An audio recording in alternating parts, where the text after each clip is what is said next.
Welcome to the October 2023 edition of City Connection. City Connection is a live television program from Community Media Center, offering the community the opportunity to hear about efforts from City Hall and beyond. With the Community Media Center, I'm your host, Allison Donahue. Today on City Connections, we will be joined by the Assistant Economic Development Director, Jono Klooster. I will talk with Jono about his role with the city and what the Assistant Economic Development Director does in Grand Rapids. In the second half of the show, we provide time for our guests to take your questions and comments. To take part in the conversation, you can send your questions or comments to cityconnection@grcmc.org, through Twitter @GRTVAccess, or by commenting at the GRTV Facebook page. City Connection, a collaboration between Community Media Center and the City of Grand Rapids, is broadcasting live today, October 2, 2023, here on Community Access Television Channel 24, and live streaming at therapidian.org and at GRTV's Facebook page. We will be rebroadcasting this program throughout the month on cable GRTV's Channel 25, and now in the studio with me is the Assistant Economic Development Director, Jono Klooster. Hi, Jono, how are you? I'm well, Allison. Thanks for having me today. Yeah, absolutely. Welcome to the GRTV studio for this month's episode of City Connection. So glad to have you here. To get us started, many people at home might not know what the Assistant Economic Development Director does. So can you fill us in on what your current role is and the primary responsibilities associated with it? Sure. So economic development looks different in every community. In Grand Rapids, we have a focus on three main areas, and those are business development, business retention and expansion is one area. We focus on real estate development, and then we work in our neighborhood business corridors as well. My primary focus over the years has been on the real estate component of that, but I have been around for 13 years in the department, and I've worked at various times in all of those areas. So every day is a little bit different. We get to work with a wide variety of stakeholders, businesses, nonprofits, residents, neighborhood associations. Every day is different, and that's what makes the job exciting. And starting this week, you'll be stepping in as interim Economic Development Director effective October 4. Mm-hmm. So can you fill us in on what this new position will entail and what people can expect from your leadership in that role? Sure. So, yeah, as you mentioned, we do have our director, Jeremiah Gracia, is departing. His last day is Wednesday, and so I'll be stepping in as the acting director during that time. I think the main thing I can tell you is that what people can expect is stability. We have a lot going on right now, and I intend to make sure that we are continuing to march down the path with all the initiatives and programs and projects that we're working on. There are a lot of them. We do have a good team behind us as well that'll be supporting us. But I think the main message is that in the short term, people should expect huge differences in their experience with the Economic Development Office. They should expect that we will maintain consistency and stability and predictability in our operations going forward. Predictability is a great thing to expect. Yeah. Can you also tell us about your role with the Grand Rapids Brownfield Redevelopment Authority and fill us in on what that authority is and what it does in terms of revitalizing underutilized or contaminated properties in the city? Yeah, absolutely. And this is where a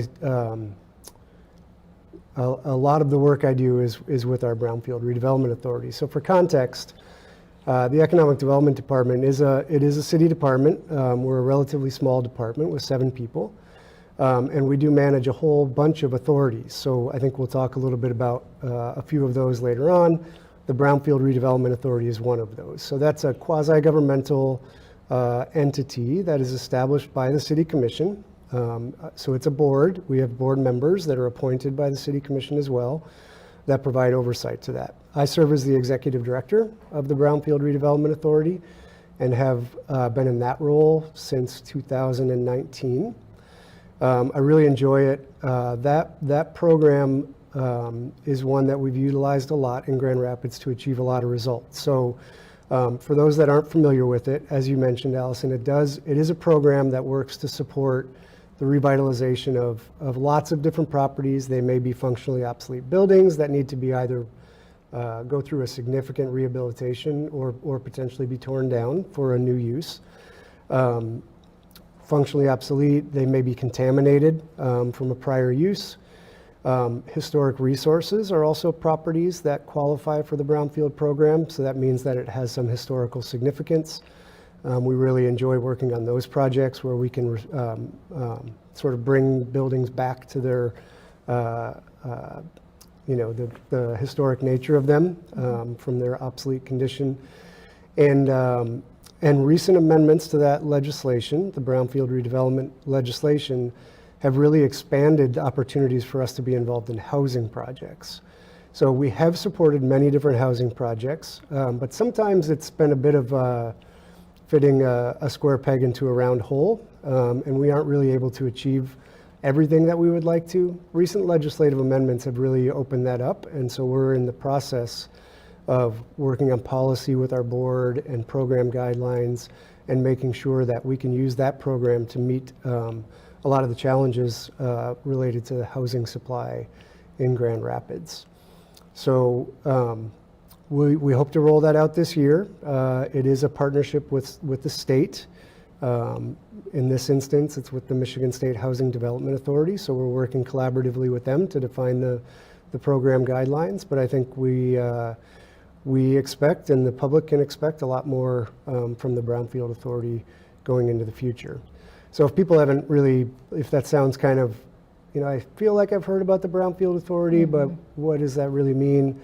It really ranges from projects like the size of a studio park development right downtown, which is a whole block of various uses, down to rehabilitation of churches that aren't being used for churches anymore and turning those into, for instance, apartment buildings, right?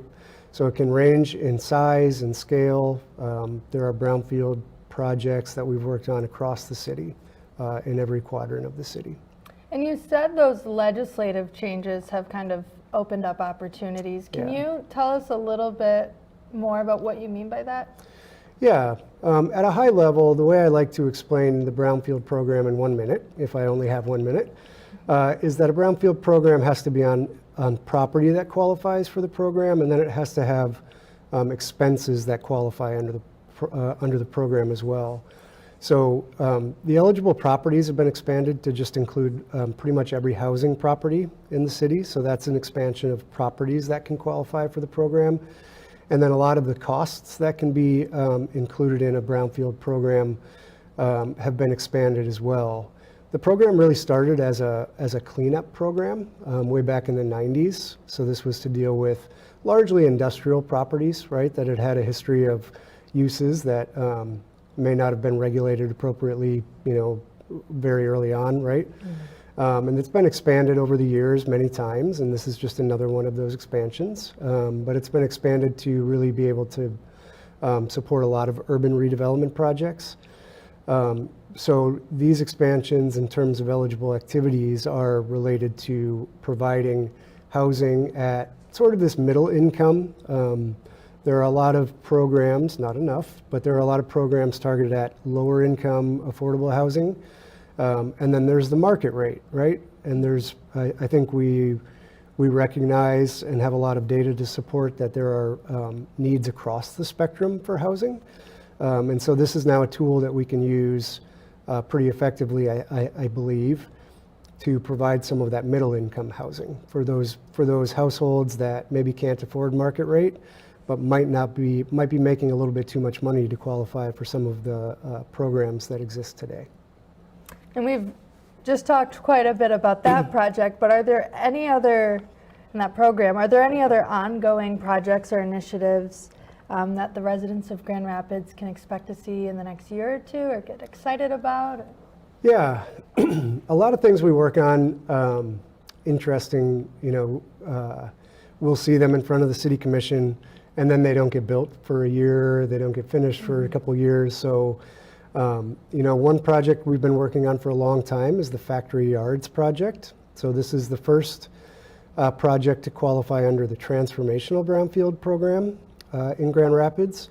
And that's on Godfrey Avenue, south of Market. So if people are familiar with that area, it's really a lot of old warehouses right now, industrial buildings that have been very underutilized for a long time. So we've been working with the property owner to help them convert those buildings to a variety of uses. So we should see about 475 apartments altogether when that project's done. A food hall with about a dozen local vendors, a lot of commercial space, both for retail and future office development, and a lot of amenities to the site as well. That's right next to the Oxford Trail, and so we'll be able to make connections to the Oxford Trail there. And we've been working on that for a long time. We're hoping that construction on that starts this year, and that means that we'll see some of the components of that project be wrapped up probably in about a year and a half, maybe 2 years from now. So that's been very exciting. The changes to the Brownfield program is an ongoing effort, so I think that I can't identify specifically the projects we'll see from that quite yet, but I think we'll have a lot of exciting opportunities there. And then, recently we just wrapped up Tech Week in Grand Rapids. I'm not sure if you've heard of that, but that was coordinated to align with Art Prize. So it was sort of complementary to the activity that we saw in Art Prize. It's really an effort that we worked on with partners of ours at the Right Place and others to sort of build the awareness and elevate the profile of Grand Rapids as a place where high technology companies can come and be successful, but also entrepreneurs have a place to get the resources that they need for their high technology business in Grand Rapids as well. Is that a priority for the city's economic development program, is expanding where we are in the tech industry? Absolutely. Our initiative there, so I talked about some of the boards we manage, that's another one. We have a Smart Zone, Local Development Finance Authority, and that's a board similar to the Brownfield. It's established by the City Commission. It has board members that are appointed to that board. That board's efforts recently have been coordinated with Spartan Innovations, which is an arm of, it's affiliated with Michigan State University that has a large and growing presence in Grand Rapids.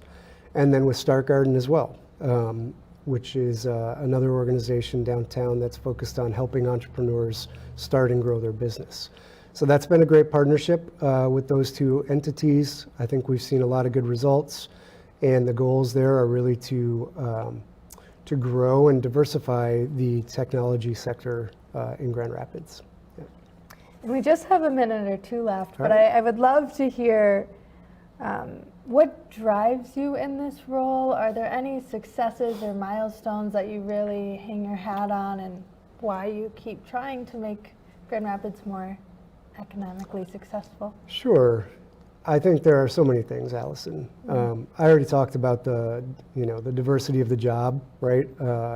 Being involved in, projects as diverse as like the Fulton Street Farmers Market and then Studio Park and everything in between. There are great people that work at the city, so it's really a pleasure to work cross-departmentally with my counterparts there, and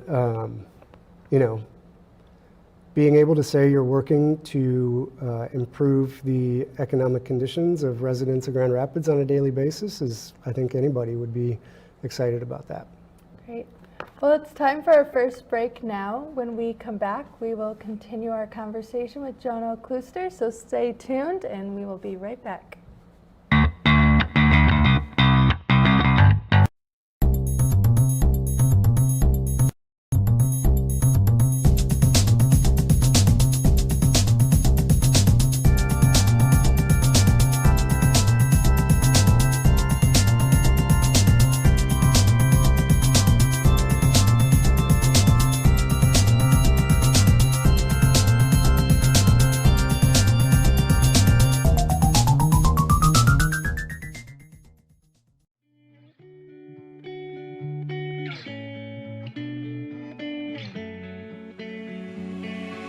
For over 30 years after humble beginnings as a public access TV station, the Community Media Center has grown to be an active, multi-platform media and technology assistance organization, encouraging and enabling our community to push their creative boundaries. We power a variety of resources, including a music-centered community radio station, WYCE, a community venue with stage and screen at Wealthy Theater, citizen-driven journalism with the Rapidian, a web development team empowering local nonprofits, an education department that trains and broadens students' minds, and a free speech public access television studio, GRTV, where it all began. By introducing audiences to new voices and ideas, we enhance community engagement and create connections between artists and audiences, enriching our city's cultural offerings. We empower and collaborate with platforms and resources accessible to all and used by all. Every free democratic society depends on media, accessible to the community and uncensored by government. The Community Media Center continues this work for the media landscape of today and tomorrow. These platforms and services empower our neighbors to tell their stories and explore the richness of culture that Grand Rapids has to offer. Connect, discover, learn, create, and share. The Grand Rapids Community Media Center.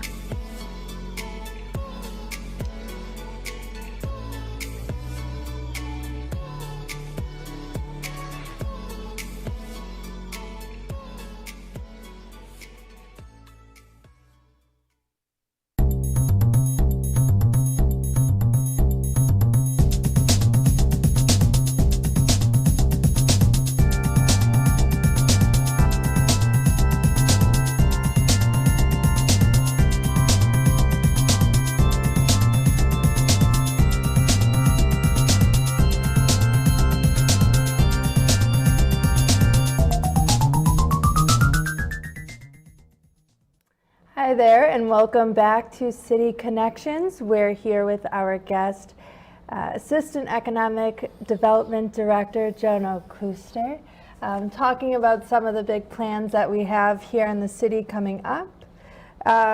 One of those is something that's been ongoing. The City of Grand Rapids recently approved the potential sale of a number of empty homes earlier this year to renovate and to turn into affordable housing. So can you shed some light for our viewers on where that project is right now, or those projects, their potential impact on the local community, and how it fits into the broader vision of more affordable housing in the city? Sure. Yeah, I'm happy to do that. There have been a couple approvals recently, but I'll tell you generally about the program. So we have a relationship with the State Land Bank Authority in Michigan, and through that relationship, they manage about 60 properties in the city of Grand Rapids. They manage them, meaning they mow the lawn and shovel the snow and take care of those properties, but the city takes applications for the redevelopment of those properties, and we evaluate those. So a couple years ago, we did work with the City Commission and approved a new sort of program related to those properties. So people can apply. Actually, those properties are all available, listed on our website currently. And there's a process by which anybody can apply to acquire one of those properties.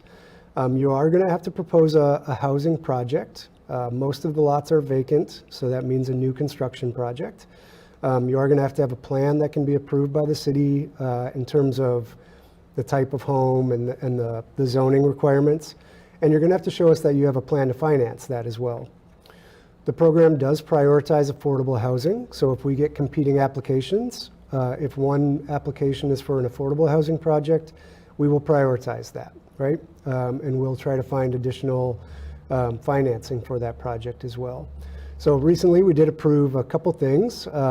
Habitat for Humanity, which has been a longtime partner of ours, was just approved to acquire 4 properties. Those are all new homes that they'll be building. And their program is that they do sell to households earning 80% of the area median income or below. We're also working with a private development group, House to Homes Renovation, and they're purchasing for existing homes. So these are homes that are in really poor condition, really needing to be fully renovated before they're safe and healthy places for people to move into. And they're also going to be providing affordable housing. So selling those homes to households who are earning 80% or below of the area median income. So we really hope to see more activity there. Like I said, those properties are all available today. Like I said, you do have to have a plan. You can't just buy them. There's a process. But I think so far we've seen some pretty good success, even with the challenges in the market that we're experiencing right now in terms of interest rates and construction costs. I think we're seeing some pretty good success.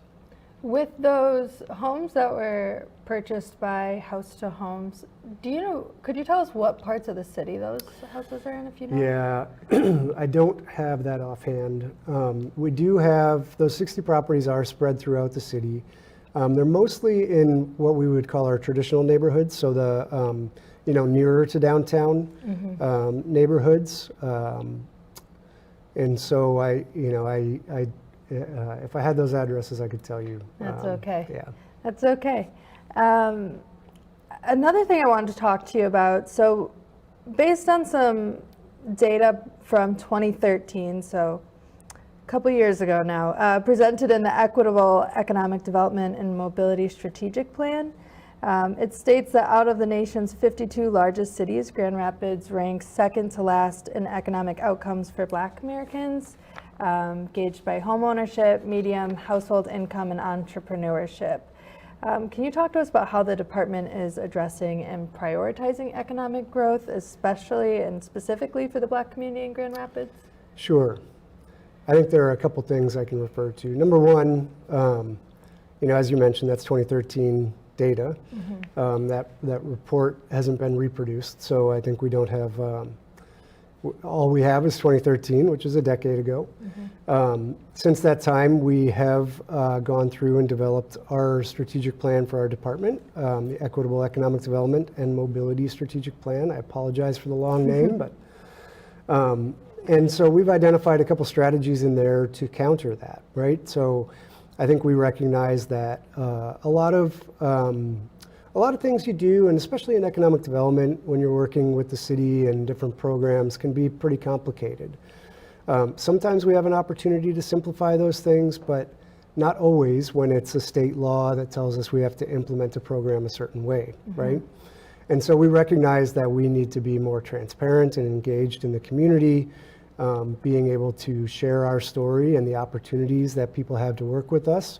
Those homes are a great example, right? So how can we make sure that information is available to everybody, not just the people who know where it is, right? And not assume that there aren't opportunities there for everybody. So I think we've placed a bigger effort on communications since we've completed our strategic plan. So we have much more information out there on our website. It's much easier to digest. We've gone through and tried to simplify our application processes wherever possible, realizing that sometimes we just accidentally create barriers for people. And if we look more intentionally at why we're asking for something, sometimes the answer is, yeah, we don't need to ask for that, so let's not. And then we do a better job, I think, of getting out into the community in places that we haven't historically been. Where we have opportunities, for instance, to work with partners to identify specific outcomes that we're looking for. The Smart Zone, the board that I referenced earlier, is a great example. We're working with Start Garden and Spartan Innovations. Can we make sure that together we have a common understanding that we're going to try to not just grow the tech sector in Grand Rapids, but to diversify it as well, right? And what are the intentional strategies that we can do to make sure that we're not creating any barriers that don't need to be there for individuals.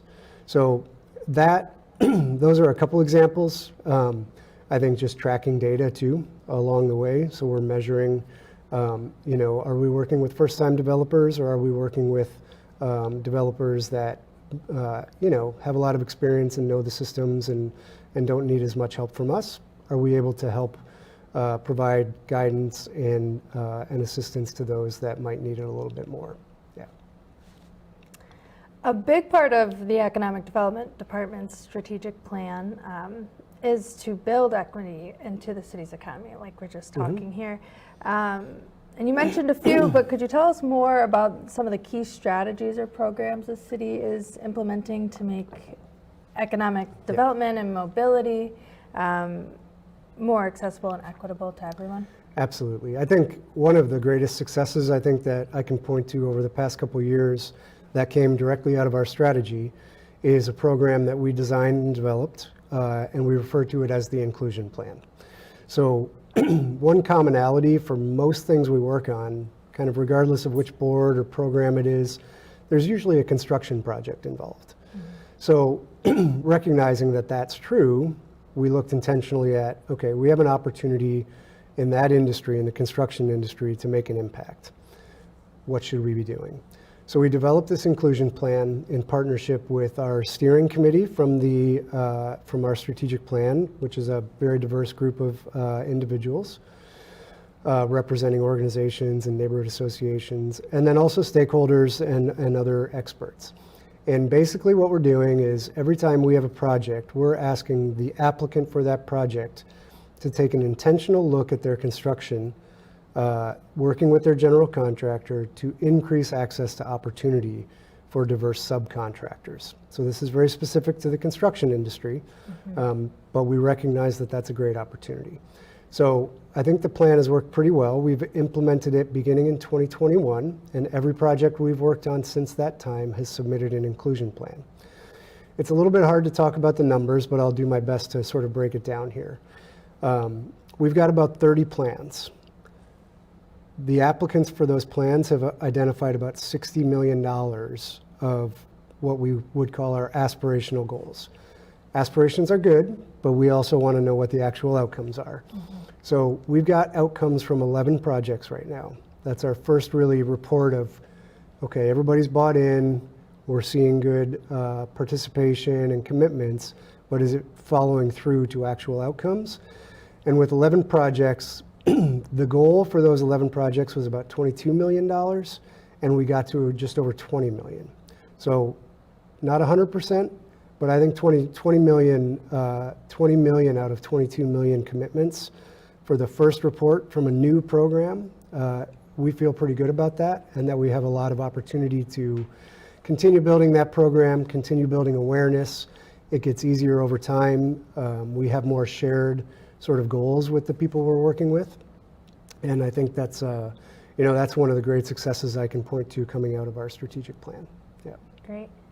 And I believe we're about to go to our second break here shortly, but I want to ask before we do that about the city's emphasis on our 6 corridor improvement authorities.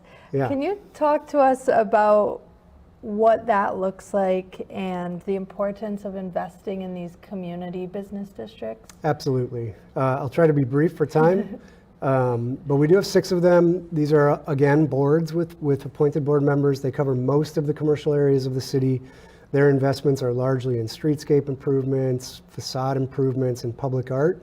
And I think the value of that is we're creating great places where people want to be, and that makes the city attractive overall. So if we can have a great downtown and great neighborhood corridors across the whole city, I think that's going to be beneficial not just to the residents, but to those businesses and people that want to start businesses in those neighborhood corridors.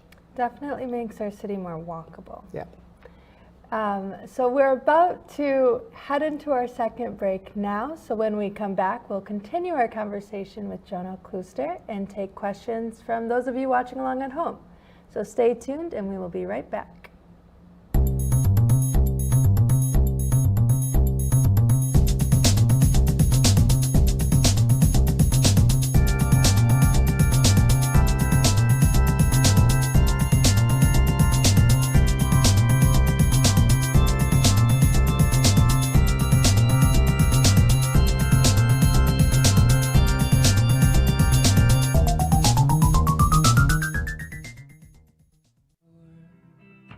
The Wealthy Theater is Grand Rapids' local movie theater and performance center. Since 1998, it has been a host to nationally touring music groups, local theater performances, and a variety of community events. Today, the Wealthy Theater is not only a landmark community treasure with historic significance, but a pioneer in the infusion of technology and traditional theater. Underneath the elegance and classic sensibility that defines Wealthy Theater, there is a matrix of new technologies. The theater is completely digital and outfitted with cameras and microphones for concerts, theater, and comedy. Volunteers come in to create personalized music programming that broadcasts over the air at 88.1 FM to West Michigan and via the internet to listeners all over the world. These listeners sponsor our efforts, keeping WYC independent and community-owned. Musicians use the station to broaden their audience and build support for their latest projects by submitting their music to be included in our broadcast and performing live in studio. Businesses find their customers through underwriting, nonprofits inform the community to their mission, and listeners stay informed about local events. We believe that music is a powerful force that creates quality relationships in our community, that speaks to our emotions, and provides the soundtrack to our lives.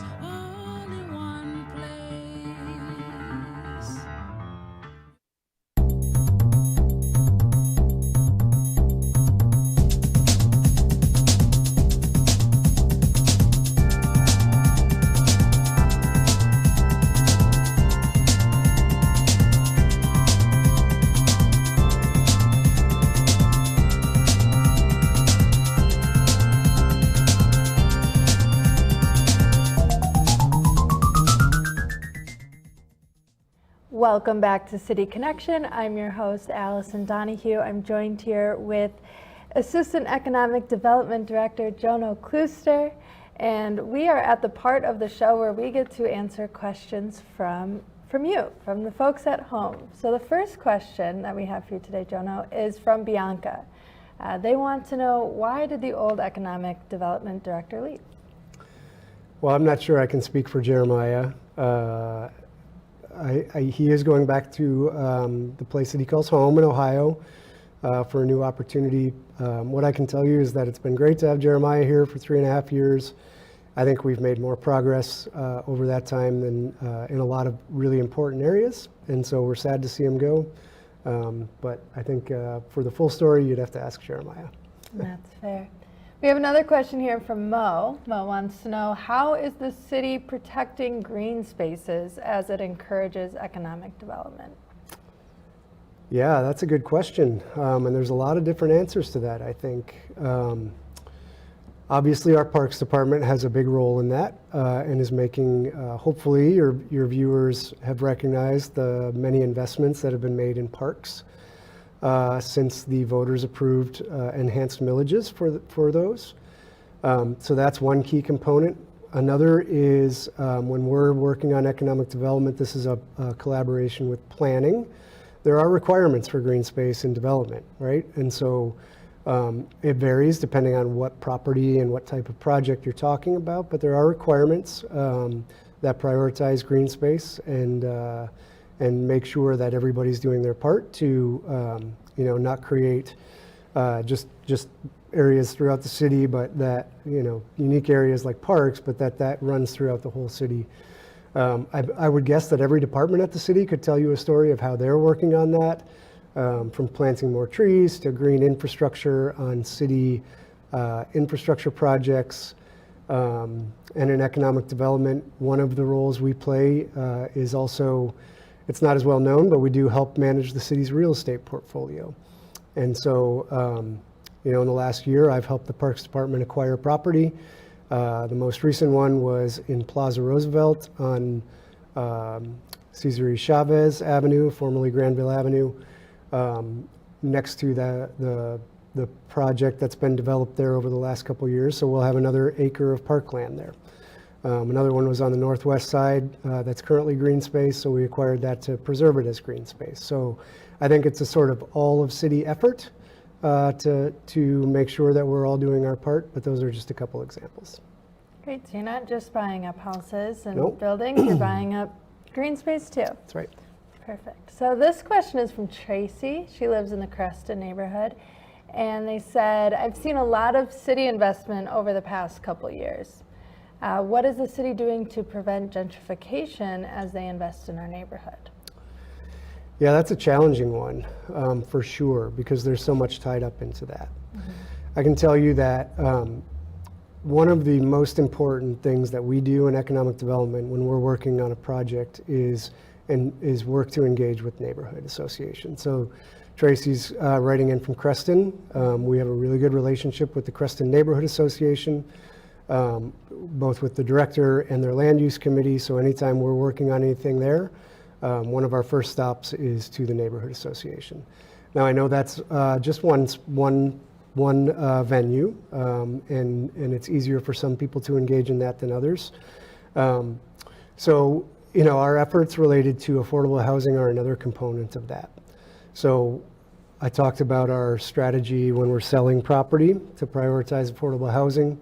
This new brownfield program is intentionally designed to provide housing at below market rate in development projects. So where we would have projects that might be all market rate, I think now we have an opportunity to work collaboratively with developers to include some market rate. And maybe the best answer to this question is that I've talked about affordable housing and this middle income housing. Usually those conversations are about rental housing. The new brownfield program, I think, provides a lot of opportunity to help with home ownership as well. And really home ownership is one of the best strategies to deal with avoiding gentrification, right? If people own their home, then they have choices to make, whether or not they want to stay. When the rent goes up, that's less of a choice, right? So I think we'll see a prioritization based on the conversations we've had with our board so far. I think we'll see a prioritization for more affordable housing, home ownership through the brownfield program than we have in the past. This question's from Peter. Peter said, I heard the city is looking at easing the ability for homeowners to change their single-family homes to house multiple families to alleviate housing issues. I'm worried about the amount of traffic and lack of parking that will come with that in my neighborhood. More of a comment, but do you have anything to say to Peter? Yeah, I do. And I'm going to mostly defer to conversations that are ongoing at the Planning Commission and the City Commission level. So the commenter is correct. There is an ongoing conversation about zoning reform, which includes a couple different key aspects. And there have been numerous public conversations at the Planning Commission and the City Commission. It's really our Planning Department and Planning Commission that's leading that work. And I can say that those, it's a weighing of pros and cons, and those concerns that Peter I apologize. Peter asked, yeah. Peter did ask the question. Those concerns are being discussed. So I think there's videos that can be watched to get more insight into that, and there will be more coming in the future and opportunities for different perspectives. Yeah. This question is from Brandon. How does the city qualify or quantify affordable housing? Yeah, that's a wonderful question. I really do like that question, as difficult as it is, because it really requires you to just get to the point, right? I think different people use that term to refer to different things. When I'm talking about my work in the brownfield program, I would use the term income restricted, meaning we're going to support projects that have rent limits, and in order to live there, you will have to earn below a certain income based on your family size. So whether somebody believes that's affordable and another person doesn't, to me, just to be clear, it's an income restricted unit. So I think, historically, affordable housing that term has been used for programs that serve households earning 60% of the area median income and below, and income restricted might be a term that applies to something different than that. So, I'm not going to provide a definition of affordable housing for my programs because another program might use a different definition. So I'm just going to be specific that we're talking about income restricted, meaning it's for households below a certain income, and then the rent or the purchase price of that home is going to be affordable to that family, meaning it costs them less than 30% of their monthly income. And that income level is set by project? Each individual project would have a That different? income, they could, and they could have a variety. So I think, in one sense, I think projects that provide a diversity have a lot of benefits associated with them. So a range of income, household income level. And yeah, we could absolutely be working on projects that have a mix of market rate and below market rate at various price points. Yeah. I have a question here from Kim. Kim wants to know, how did the city acquire the vacant properties that are for sale? Was it through foreclosure or was it purchased from previous owners? There's a lot of them. Yeah, there are a lot of them. The easy answer to that is through tax foreclosure. The more complicated answer is that we acquired them from the Kent County Land Bank when that board was dissolved. So we used to have a partnership. I talked about our partnership with the State Land Bank. We used to have a partnership with the Kent County Land Bank. But when that agency was closed, then the properties transferred to the State Land Bank Authority, and that's when we negotiated our agreement with them. The majority of them, as I said, are vacant lots, and that's almost always been true. So they mostly have been acquired through tax foreclosure, which is different than mortgage foreclosure. These are properties where taxes hadn't been paid for many years. That's generally where those properties came from. Yep. Okay. I have a question from George. George wants to know, is there a project that we have passed up or didn't quite happen that you would like to see? Oh, man. That's a great question. I think we make happen what we want to see happen. So I'd like to say no, but my memory is getting worse as I get older. In general, I'd love to see more, I'll categorize it. The answer is I'd love to see more small scale projects. And sometimes we aren't able to provide the resources necessary for those because of the size of them. They're just not quite big enough to qualify for some of the programs. And even if they do qualify, sometimes the cost benefit isn't there. But I'm really excited again because I think the changes to the Brownfield program are going to really allow us to make, we'll have a lot of opportunities to work on those small scale. And so I mean like, a 10-unit housing project, for instance, or even a 4-unit townhome type project. I think we'll have a lot of opportunities to work on those that before these changes just didn't quite fit with the program. Okay, so you're excited to welcome in some more smaller projects. Yep. Perfect. Well, we have one more question. Actually, we might hold it for after the break because I think it's about time to wrap it up before we go to break now. But we will be right back after this break, and we have some more questions from all of you at home for Jono Klooster here. So we will see you in a minute.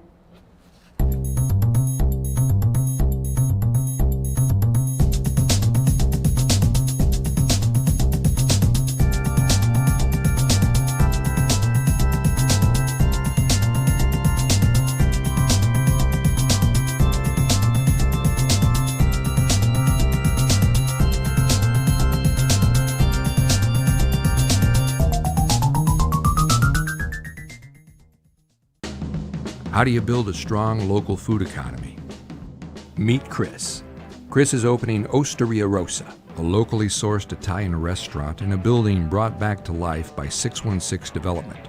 But he doesn't know any local farmers to supply him with food year-round. This is Melissa.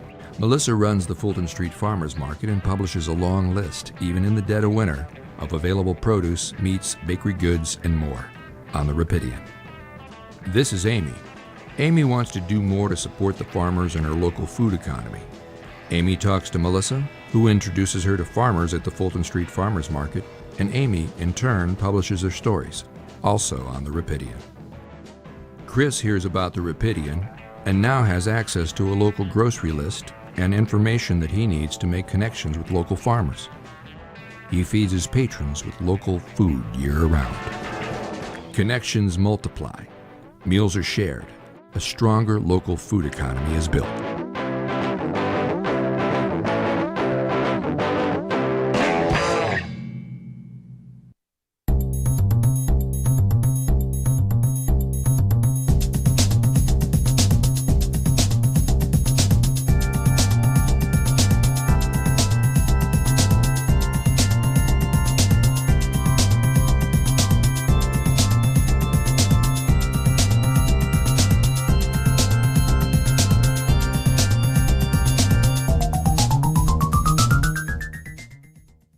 Hi everyone, and welcome back to City Connection. I am here with Jono Klooster answering your questions about what's going on in the city. If you have questions, there's still time to send them in. You can email us at cityconnection@grcmc.org and ask some questions. But to start us off with this final section of the show, we've got a question from Sean. Sean wants to know, how does the city decide what properties to purchase or sell?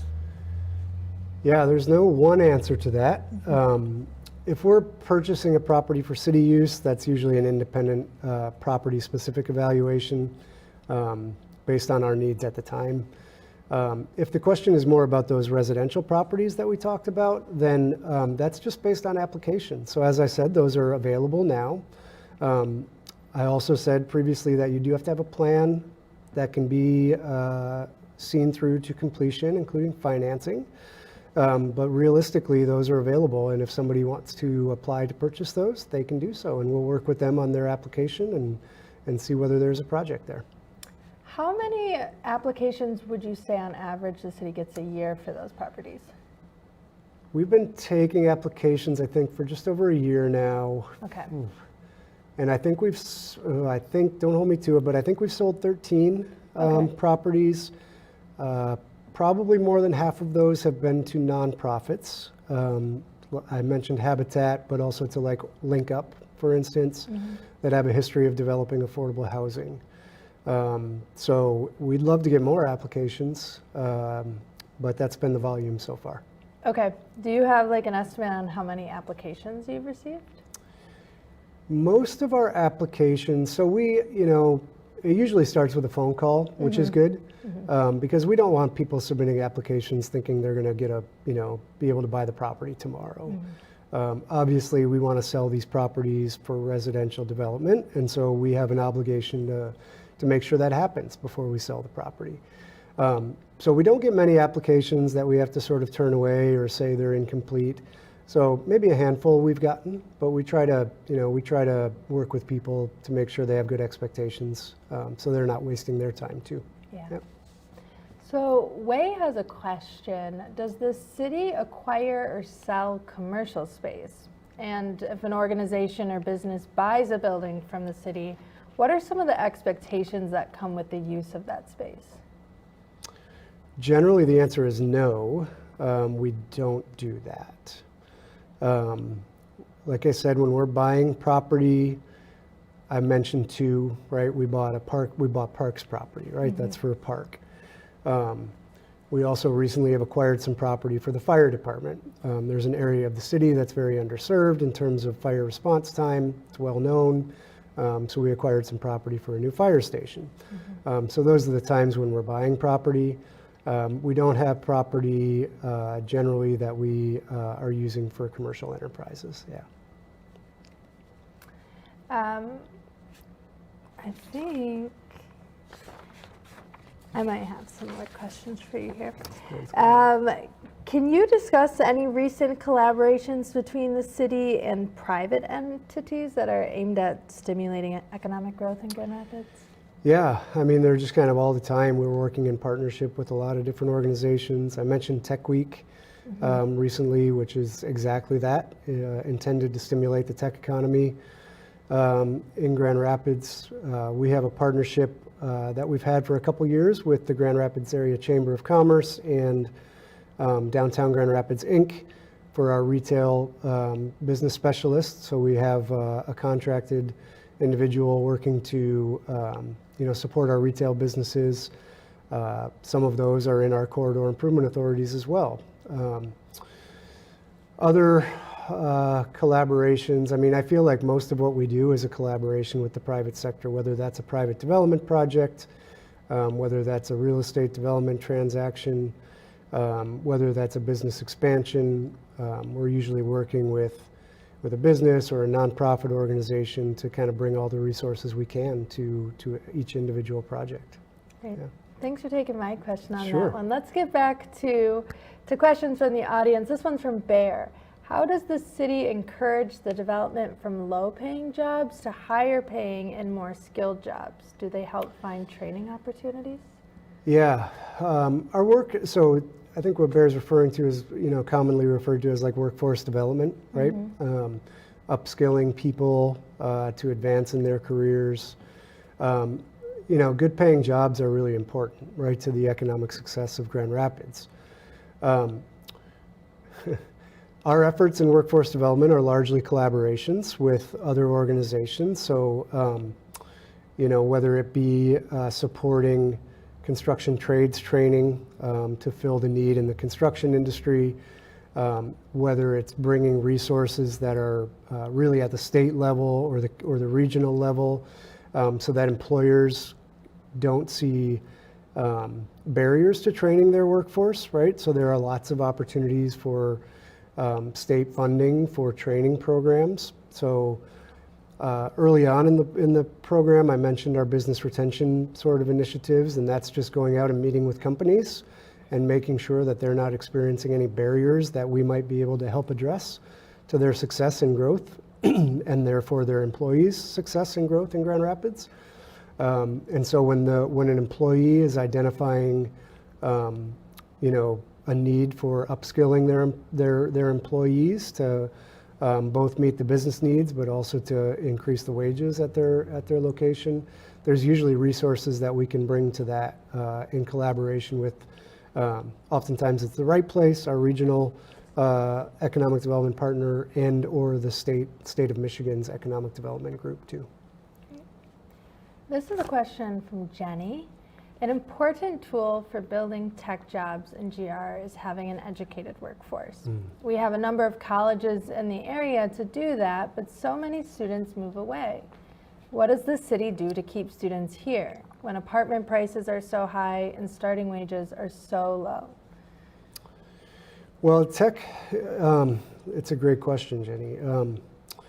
The tech industry, I think, in general, can probably be characterized by higher than average paying jobs. I know that that's not always true, but that is one of the reasons why that is a focus industry, right? Because it's generally a higher paying industry. It's also an industry that's just sort of pervading every other industry, right? I've heard some people say, "Are you a tech company?" "No, I'm a manufacturer." Well, you have a lot of technology in your company, right? So I think the identification of education and the fact that a lot of people will come and get educated in Grand Rapids and then go elsewhere is absolutely something that we need to sort of stem the tide on. That's I think one of the ways that we can do that is build effective partnerships between the educational institutions and our employers in Grand Rapids. That's a collaborative effort, really, again, with the Right Place as a big partner there, and the work of our Smart Zone in collaboration with Michigan State University and Star Garden. But absolutely, we want to be doing everything we can to, if somebody's coming here to get educated, we feel like we kind of have a right to them, that we hope we're building a great place where people want to live. And in order to do that, they got to be able to afford to live here too. This question is from Harold. Harold wants to know, or Harold's saying, I just attended a neighborhood association meeting where a police officer attended, and he said that they are struggling to hire officers. But even if they were at capacity, they still wouldn't have enough budget to meet their needs. Has the city considered working with third-party policing options to help close the gap? I think I'm going to have to defer on that question. That might be a 311. Yep. Call the city. If we had the mayor here this month, she'd been able to answer, but it's not your fault. So we'll take a different question. How about from Marge? Marge asks, there are initiatives on the state level to pass film incentives. If that happens, how is GR going to attract film productions to the side of the state and not just Detroit? Yeah, that's a good question. And I'll be honest that we haven't really engaged in that locally quite yet. I know those incentives used to be out there, and then they went away, and now there's conversation about bringing them back.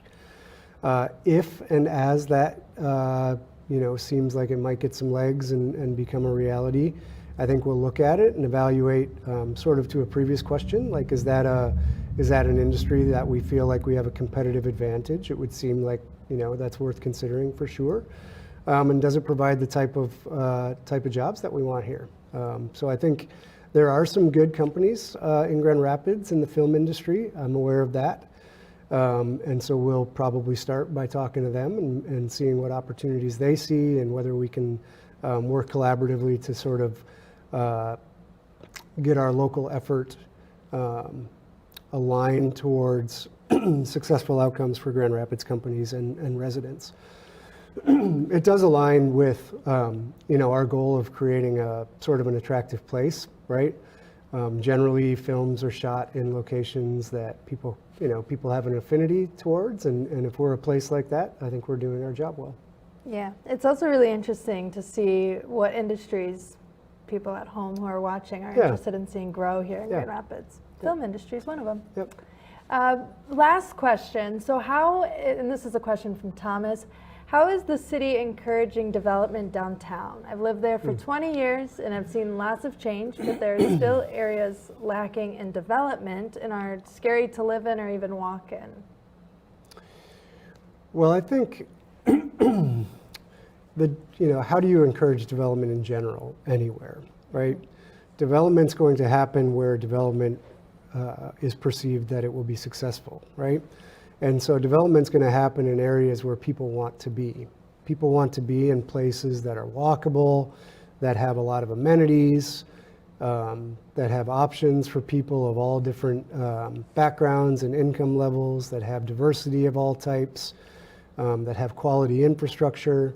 And so really, whether it's downtown or anywhere else, I think the question is, what are we doing to make sure that every part of the city has as many of those sort of amenities as possible so that we're seeing the investments in rehabilitating vacant buildings or neighborhoods where there might be a certain amenity or two that's lacking, where the private market will come in and say, we see an opportunity there, and we think that we can be successful in doing that.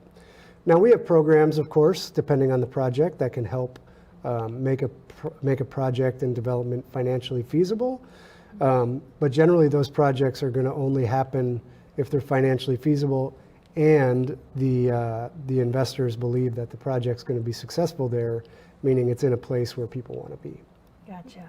Well, thank you for tuning into City Connection. Thank you, Jono, for being on our show and joining us today and filling us in on all the different types of economic development we might be seeing here in Grand Rapids coming soon. So until next time, take care, Grand Rapids.